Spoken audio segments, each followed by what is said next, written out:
Hello and welcome to another episode of the Agency Leadership Podcast. I'm Chip Griffin. And I'm Gini Dietrich. And Ginny, I wish you would just do your damn job. Yeah, Can you do that for me? I'll try. All right, right after this. I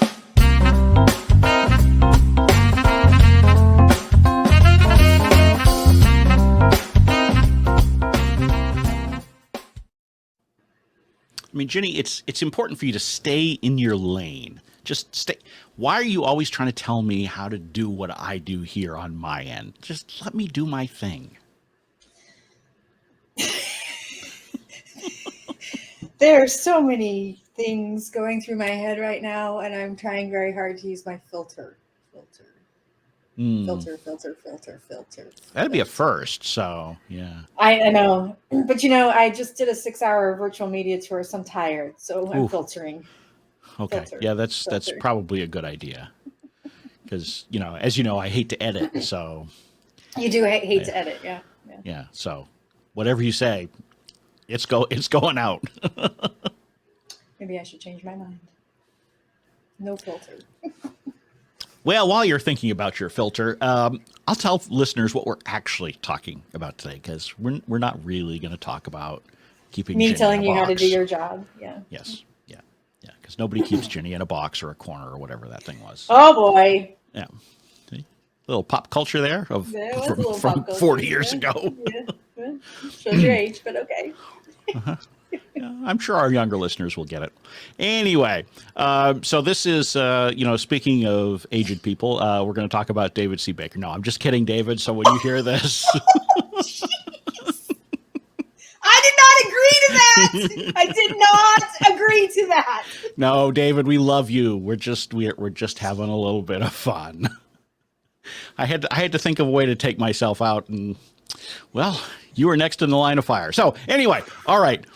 But you shared, David C. Baker shared an excellent tweet that has a good topic for discussion today, which is, and so let me explain what he shared. He shared a post from Henry Innes, who was himself sharing some emails that Tim Cook had sent back, I guess, about a decade or so ago. Mm-hmm. And it was talking about Apple's ad agency. And so the way that Henry Innes paraphrases it in his tweets is the client, Apple, wants an ad campaign. The agency wants to talk about transforming their business instead. Agencies aren't in business transformation or ideas. They're in ad production. And so David C. Baker retweeted this along with the original email and said, you all need to read this. Sometimes you just need to do your job and not get all uppity. And so this is a great topic for discussion because certainly on this show, we talk a lot about the importance of agencies not being just order takers and trying to understand more about the client's business and where they fit in and all that. And I think that some agencies may not see where that line is between how to be not an order taker and also still do what it is that you're being hired to do.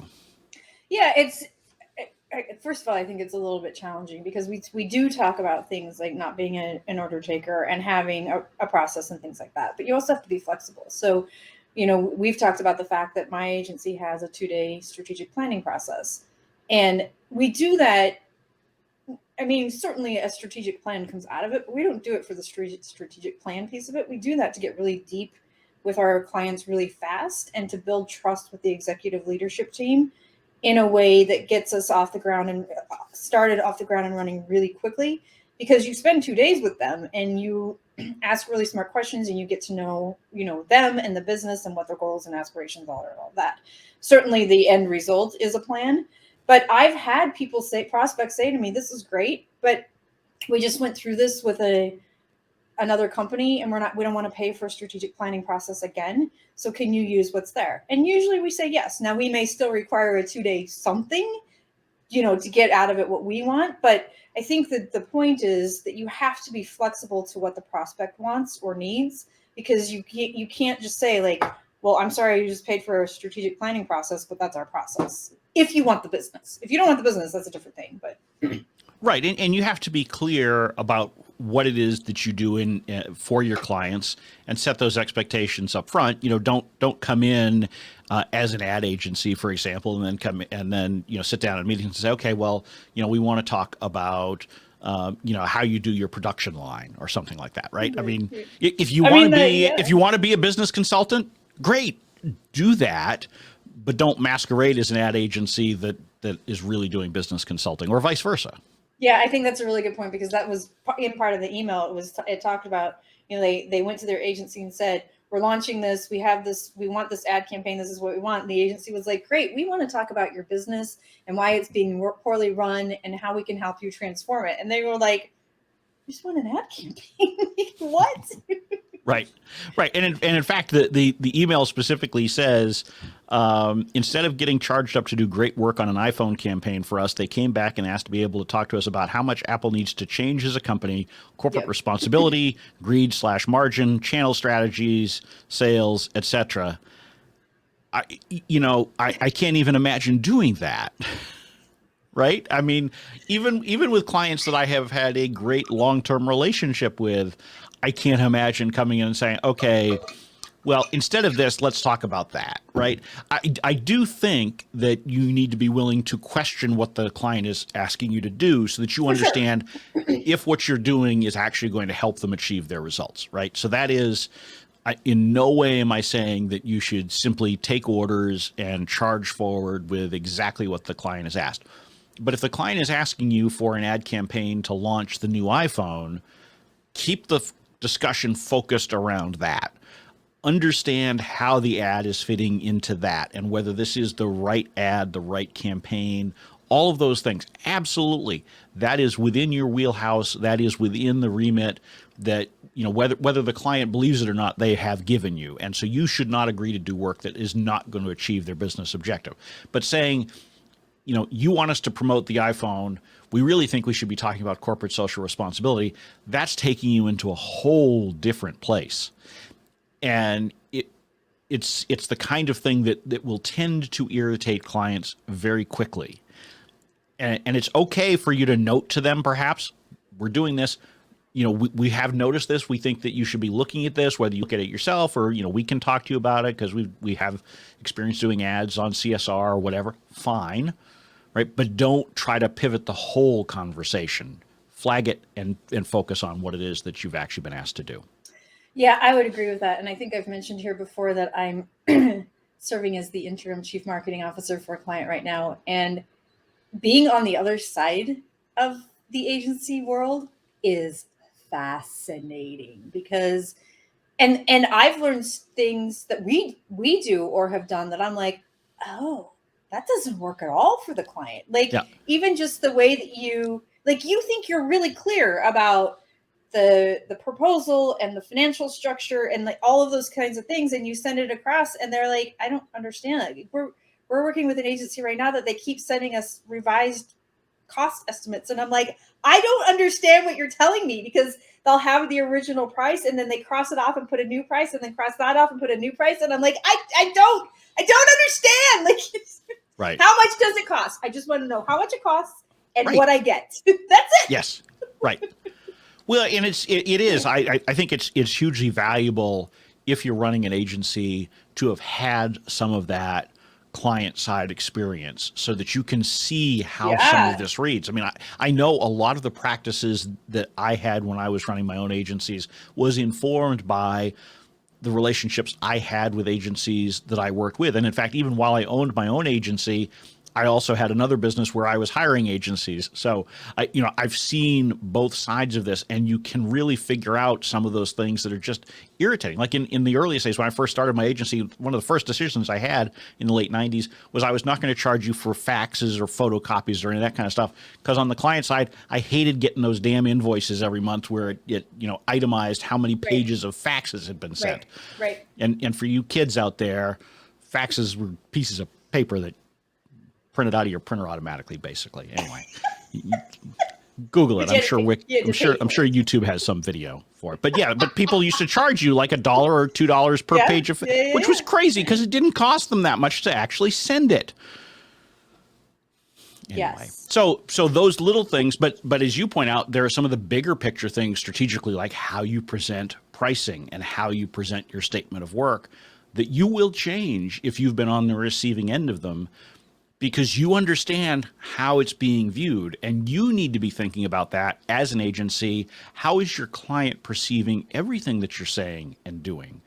And when you start going way outside your lane in your communications with them, know that that is a red flag for most clients. Yes, and I will also add that on the client side, there are many times, especially right now, where you're in the middle of something and you need extra arms and legs. And we have had conversations internally with on the client side of bringing in an agency, and everybody's pushing back on me and saying we can't bring in an agency right now because we're in the middle of this campaign and they're going to want to change everything. And it's like, you're right. Like, an agency is not going to come in and not want to present their own ideas on something. So you Right. have all of these missed opportunities from an agency perspective if you don't listen to what the prospect wants and needs at that particular time. Be willing to be flexible and nimble and work with them, or not. If they're not a great fit, that's fine too. And if that happens, there are probably going to be additional opportunities. But if the client's in the middle of a campaign and they say, we really just need somebody to help us execute this, and you come in and go, great, but we think we should do this, and this, you're not going to get hired. You're just not. Right. And importantly, don't go in under false pretenses. Don't say, of course we can just be your arms and legs. It's not a problem for us just to execute.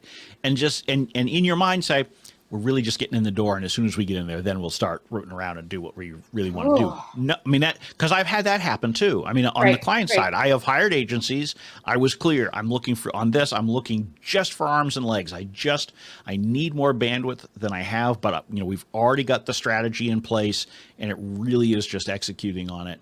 And I've had agencies come in and try to then say, well, I know we said we could just do this, but really we need to do this in order to be successful. Well, then why didn't you tell me that before I hired you? I wouldn't have hired you. Right. I would have gone in a different direction. Right. And so, and unfortunately, we've talked about it before. There is this mentality amongst agencies that you just need to say yes to whatever's coming in the door because it's revenue. And so you contort yourself so that you look like whatever the client is asking for, whether that's arms and legs, whether that's someone who can produce an ad or someone who can do a strategy or whatever. You need to be honest with yourself first and then with the prospect about what you really can do and what a successful engagement really looks like. And if it's not a fit, walk away. Yeah, because we've had this conversation too. There are red flags. You will see red flags. But I think the biggest challenge, and certainly one of the biggest frustrations I'm having on the agency side of things, is they don't listen. They think they know everything. They're not part of the daily conversations. They don't understand the goals. Like, you can say we're trying to achieve X, Y, and Z, and they think you say A, B, and C. So like we have a situation right now where we had a bunch of work done, and we have to, for a website launch, and we have to have everything by December 1st. And the agency came back and said, we really think that you should drip this out. And we get that you want it for the website launch, and we were like, we need it for the website launch. Like, just give us the stupid content. Right. And certainly everybody has their own opinions, and everybody has their own way of doing things and their own process. And you should for sure do that, but you also have to listen to what the prospect or the client really needs and whether or not you can fit into that. Yeah, and absolutely. And I've got no issue with an agency saying, hey, have you thought about, dripping this out instead of going all at once? Fine. I mean, if you've got an idea, by all means, share it. Don't sit there and after the fact say, well, I was going to suggest this, but I didn't. Right? I mean, that's even worse, right? Just keep your mouth shut. If you didn't actually suggest it in advance, there's no need to say you would have. But once you've made the suggestion, if it's been dismissed, move on. Right. Don't continue to bring it up, which is a mistake that, agencies certainly make. I've had employees in the past who have made that mistake. By all means, let's have discussions around things that you think should be different. But once we've resolved it and move on. And I think, it's difficult here because I don't want agencies to feel like they need to just live within a very narrow remit and not be willing to make suggestions in other areas or point things out, right? So it's really just understanding how far you can go and how far you can or should push. And I know one of the things that came up in the thread that David C. Baker, ended up creating by tweeting about this was some discussion about, the fact that the tweet he retweeted had said they're not in business transformation, they're in ad production. And people say, well, it's not really ad production. Look, I think ad production is, we could get into definitional debates until the sun comes down or goes down. But the reality is that people use different terminology. And I don't think that the person who was sharing this meant ad production in the literal, like produce the ad sense. Right. And so I think you need to understand, what's immediately adjacent to the work that you're doing as well. And the closer it is to that core, the more fair game it is for the conversation. But when you start going way out into left field, that's where problems start to arise typically. Yeah, yes, to be asked for an ad campaign and to come back with, we need to help you, you need to do corporate social responsibility and you're too greedy and your sales needs help. That's, you completely missed the point. Right. Well, you also have the problem that, I've seen cases where, agencies go well beyond their expertise. So it's also, you have to be coming from a position of authority. So if you're going to venture outside of your lane, make sure you can back it up. Back it up based on your personal experience. Back it up based on what your agency has done. You got to have something to lay the foundation for it. You can't simply say, I think, I feel, right? It has to be based on the fact that you actually know what you're talking about, right? So when I was an agency and I was doing work with clients, I would sometimes talk to them about general business operational issues, but I came from the experience of someone who ran my own businesses that were similar to some of the ones like that. And so it was not me saying, just opining on, how health insurance should work, right? Because that's not the area I have any expertise in, right? But it was talking about things that I had personal experience in that I thought might be beneficial to the conversation. Yeah. But if they signaled, hey, that's cool, I don't want to talk about that. Okay, cool. Well, then we will talk about what you've actually hired my agency for. And I'm good with that.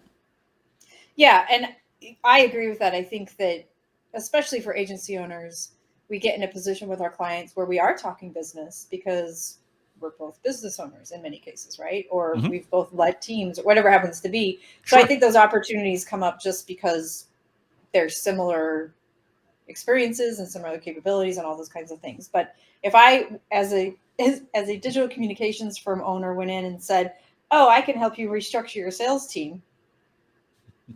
No, I can't. Right. I don't know anything about that. Right. And I think the other piece of this is that agencies have gotten so hung up in recent years on the notion that they have to be into strategy in order to be profitable. Right. And so now they all are walking in the door thinking, I need to think big thoughts. There needs to be a strategy around the work that you're doing.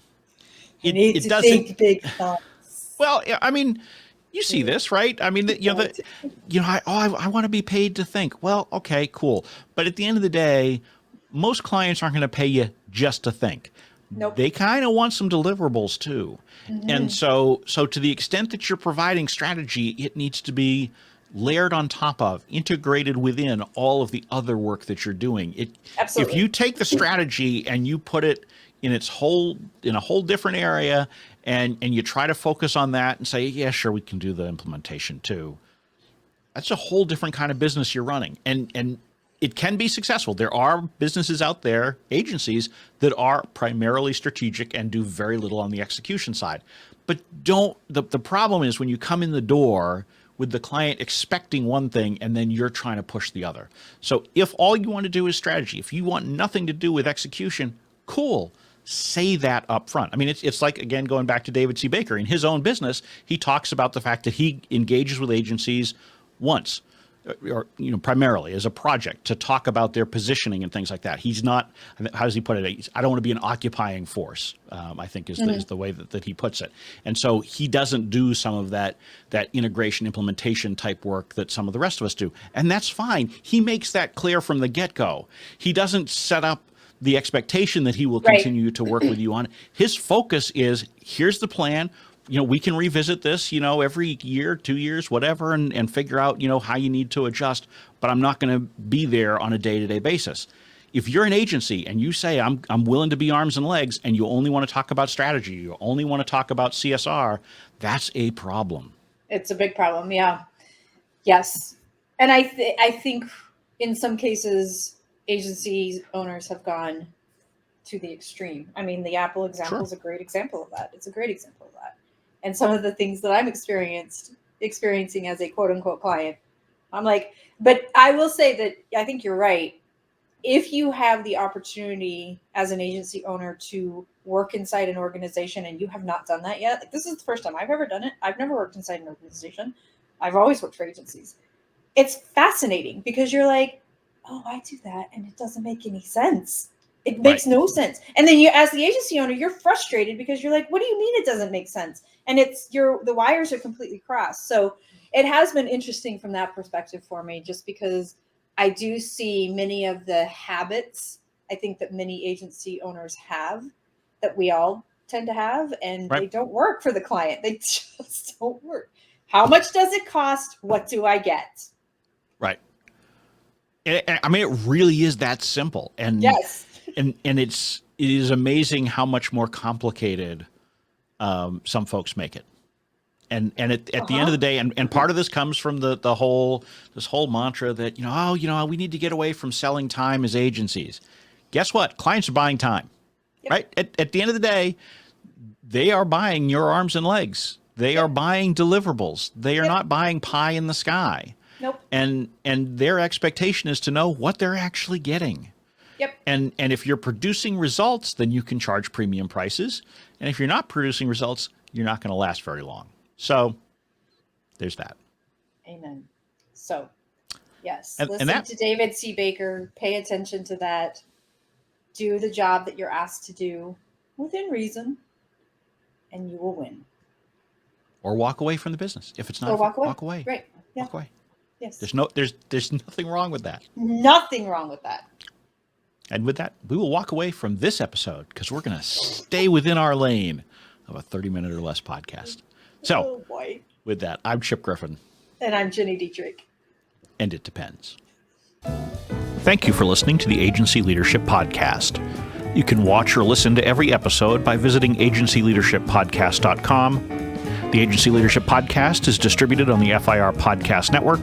Just visit www.firpodcastnetwork.com. We welcome your feedback and suggestions and look forward to being back with you again next week.